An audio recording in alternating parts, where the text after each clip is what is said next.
Alright, we are here at Anytime Fitness in Salmon Arm. We're here with Marissa, who is basically a personal trainer, not just at Anytime Fitness, but basically a personal trainer. So we're gonna find out her journey on how did she transition from being a server to basically a personal trainer. So just watch on, be sure to like, comment and subscribe.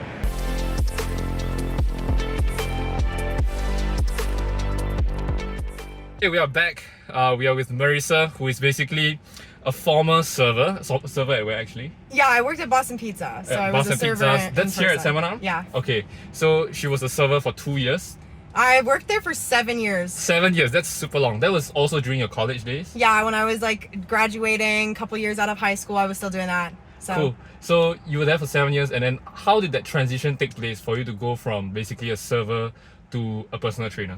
Well, it's always been something I'm passionate about. Fitness has been something I was interested in for like 5 years. Since like 5 years ago, I really got into it. So I was doing fitness while I was a server, and then we had COVID happen. So a lot of us were out of work and had a lot of unwelcomed free time on our hands.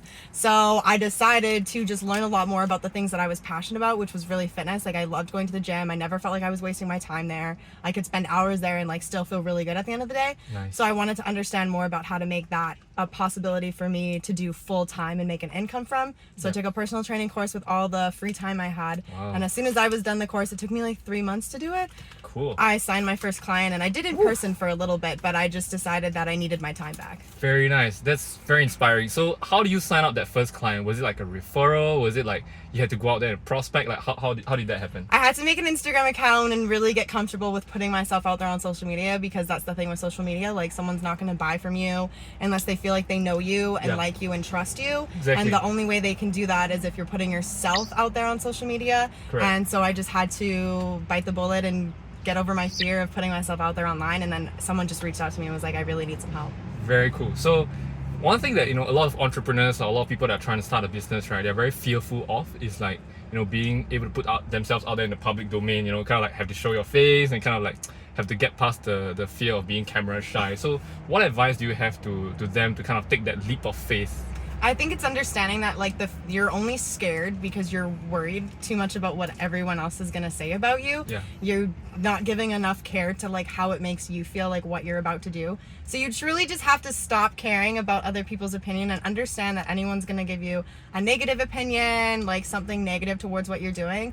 It's because they're scared, they're jealous, and they're never gonna be someone that's gonna invest in your dream anyway. So they're not someone that you need to put energy into anyways. Sure. So it's just shifting your perspective from caring so much about what people say and understanding like there's 7 billion people on this planet, and if 2,000 of them don't agree with me, that's fine. There's so many more people on this planet that will agree with my message and what I'm saying. So it's changing your perspective and stop giving so many fucks about what people say about you, because it's just like that's what holds you back is other people's opinion. I love it. So a lot of times, like, we give too much fucks about what other people think, right? Like, oh, what are my parents gonna think? What are my friends gonna think? Like, the reality is that these friends and parents of yours, they are not even gonna buy from you anyways. They're not even gonna affect your life one iota or one atom, because their opinion is gonna not matter at all. Like, at the end of the day, if you are living the life that you enjoy, you're living the life that you want to live, I think that's the most important thing of them all. And most of the time, those people giving you like that negative critique and stuff like that, like you have to think about it. Like if you're gonna take their advice, like do you want the life that they're living? Like if they're working a 9 to 5, making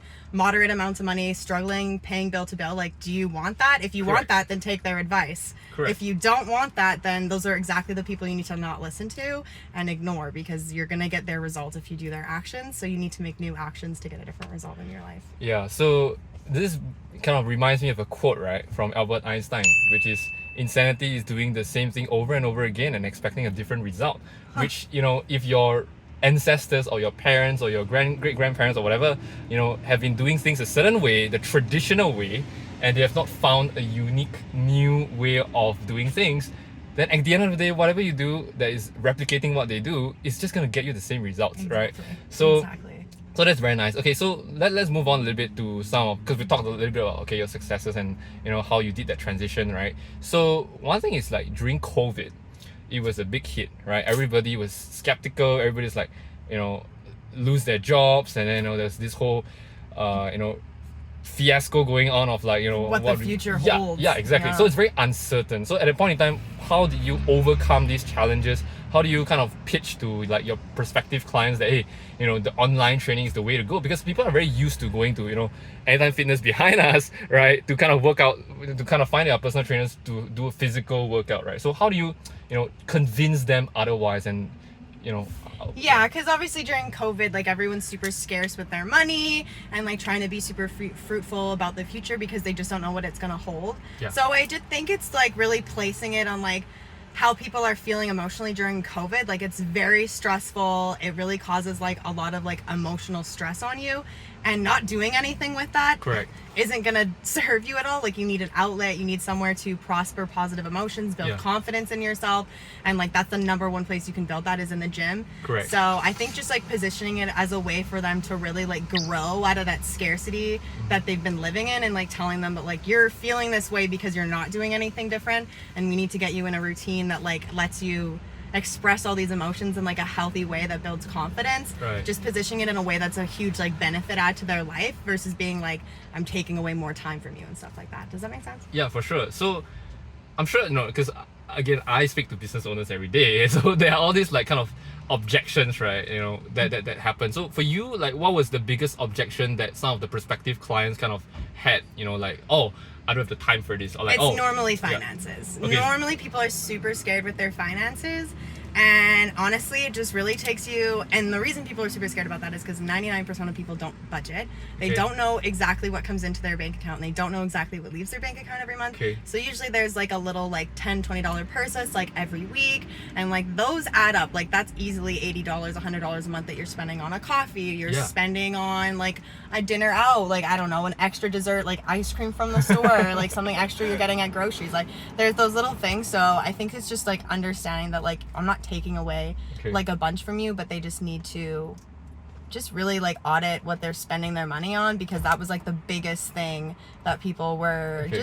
just finances, because it was a scary time. Like a lot of people were out of work and stuff like that. Yeah. So it's just like understanding that like there's little places that you can probably dial back that they're not serving you those things that you're For spending sure. the money on, and you can put that money into something that's going to serve you, make you feel better about yourself, and not give you like that short-term gratification that you're getting with like all of those other things. I hear you. I think even for myself, like in my own business, you know, finances is a huge thing. You know, it's a very big objection that always like surfaces. You know, it always comes up, right? So, I think in our education system, like universally, right, across the world, I think, you know, financial management and money management is not a subject that's being taught in schools, and I think that they should definitely include that. So, how then do you like kind of handle this objection? If you know, today I'm a prospective client, Jim is a prospective client, comes up to you, say, you know, Marissa, I really want to, you know, get personal training done. I really want to get fit. I want to, you know, have six-pack abs, whatever it might be. Yeah, So, then my objection is like, you know, Marissa, this sounds good and all, right? But I don't have the money. Like, what would you say to that? I think it's just like asking you, like I ask you about your day-to-day habits before that, and I say like, what does a typical day of eating look like for you? And then I'm like, do you like coffee? Do you like an energy drink? Do you get a drink here or there? And most people are like, yeah, like I'll go for a coffee like 3 or 4 times a week. I'll go out for dinner like once or twice a week, maybe like every other day. Like Yep. some people, for them it's a little bit more. So it's just Okay. showing them the places that they're spending Right. that like extra $20, $35, whatever it is, and like showing them that if they just take that back and like give it to something that's going to last them long term, and like Right. actually give them like long term results versus like that short term result we were just talking about that all those things are really giving them.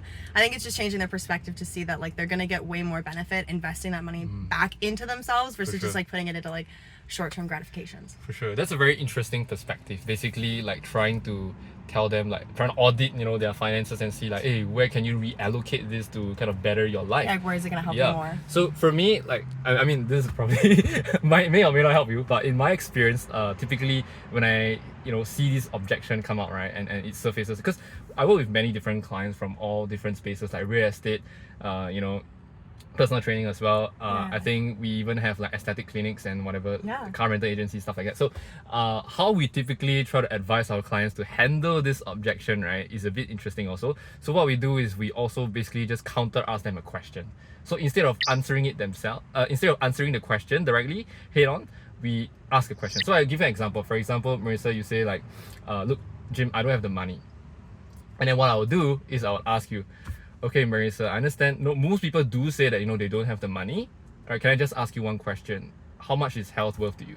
Yeah, that's a good question. And then I just shut up. I just You don't let say them anything. answer it themselves, because the fastest way to convince someone is for them to arrive at the conclusion themselves than having us to articulate it for them, because that's when they kind of like, oh shit, this guy got me, man. Like, Yeah. this guy is speaking the truth. This The guy silence is like where that happens. exactly.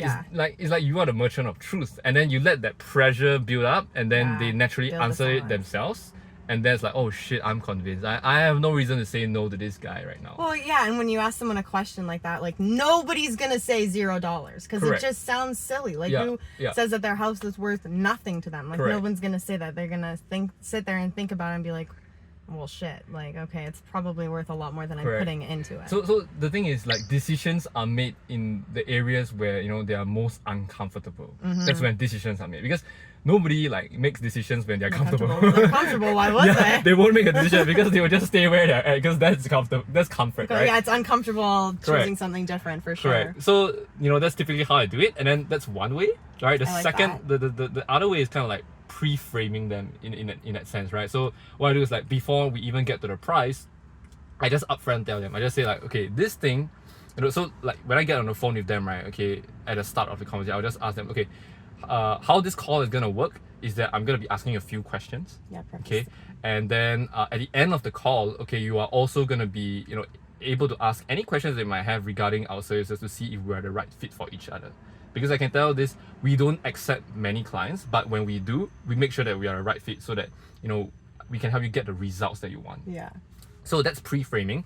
And then what I do that is I pair that with at the start of the call, I also say, okay, realistically, okay, our services are not going to be cheap, right? Let them know they're making an Yeah, investment. but I can guarantee you that the value that we deliver based on your investment is going to be infinitely worth it. Yeah, like exponentially Yeah, more. well worth it, right? So with that said in mind, I'm definitely gonna let you know what the prices are, but I'm just gonna let you know upfront, it's not gonna be cheap. Yeah. But I can tell you it's gonna be worth every cent. Yeah, So just kind of like, pre-frame them that, hey, and like something huge planting is that coming. seed at the beginning of the call. Correct. Like, this is going to be an investment for you. It's going to be a good investment for you, Correct. but you have to invest in something to get like the benefit out of it. Yeah, correct. And then if you do that, right, I think at the start of the call, you can actually figure out that some people, those that are just kind of like penny pinching, or Yeah, like, you can figure out how hot the lead is. Yeah, If if- it's yeah. exactly. So if they are penny pinching, you can choose to, like, look, this is not right fit Yeah, for each and other then right now. it's Yeah. not like a waste of either of your Yeah, time. yeah, Like yeah. you can give them what they're looking Correct. for, and then you don't have to waste 30 minutes telling them And- everything you want to give them. Exactly. Yeah. And what I found is that at the start of the call, right, they typically, those that are really not a right fit, they will just upfront tell, look, I just want to know the price. If somebody is going to make a decision just based on a price, the chances are they're not going to They're be not a fit. looking for value. They're looking for a cheap exactly, option. Yeah, Exactly. yeah. They're not going to be a right fit. So, yeah. Okay. So last question.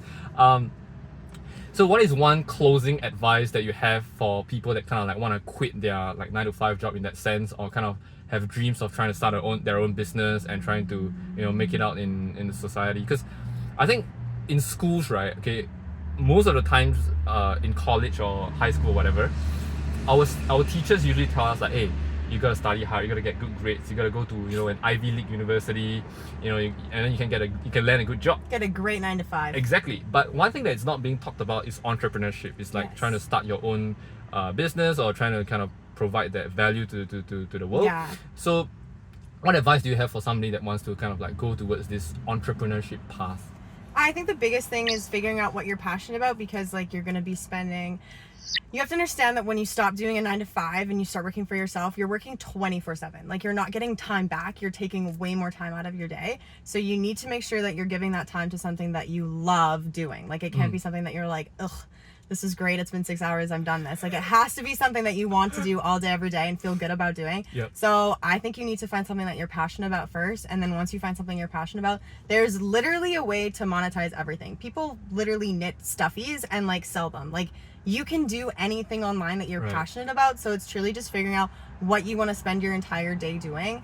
And then honestly, I really recommend like looking up a mentor online. There's literally mentors for everything. I've had a mentor for my business coaching for 3 years now. Wow. And I love them. I don't think I'll ever leave. And it's not even just like that I learn new things from them after 3 years. It's being in a community of people that constantly want to strive to be better, constantly want to push themselves, constantly want to be like the entrepreneurial mindset. Like being around those types of people seriously matters, because if you hang around people who don't get that, they're not going to encourage you to work late, skip fun activities, to put energy into what you need to be doing. They're just going to encourage you to go back to what was easy, what's convenient and stuff like that. So I think it's super important to make sure that you're super passionate about it and you surround yourself with people that are going to encourage you, motivate you, keep you moving when you get slow, and then finding the right mentor that like you vibe with, that's also going to help teach you and help you like skip all of the crazy steps, because there's so many steps to starting a business. So if you can just get someone that's already doing it and get them to show you the path, like it truly does save you a lot of time. Nobody does anything by themselves. We all have a team of people helping us. So skip like the self-made journey, find someone that's going to help you that you vibe with, and that's really going to take some time off your plate, because they're going to have skipped so many steps for you. So that's very solid advice. So a follow-up question to that, because you mentioned that find something that you're passionate about, right? Yeah. So one thing is like, I always see this come up very often, which is people tend to say that I don't know what I'm passionate about. Like, what should I do to find that passion? Like, it's something that comes up, every now and then. So if somebody comes up to you and say like, look, I don't know how to find my passion, Marisa, what should I do? What is your answer to them? What do you do in your free time? Even if it's video games, like people make, I don't know what the site's called, but you can literally like stream your video games and like Twitch. Yeah, Twitch streams. Yeah. So you can literally like you can make money off of anything. Like you can be a gamer and make money. So what do you do in your free time? Like, do you skateboard? Do you go for hikes? Like, why don't you make hiking videos and teach people how to get fitter hiking? Or like, what do you do in your free time, and where is there a way that you can spend more time doing that and help other people do it? Look for mentors online, but start with what you do in your free time, because that's clearly what you enjoy doing outside of work, and you'd rather be doing that than working anyway. So why not figure out a way to make that like your full-time thing? Cool. All right, so we're here with Marisa, who is very nice to kind of do this short little interview with us to kind of share her entrepreneurial journey. So thank you so much, Marisa. I appreciate it. Thank you so much.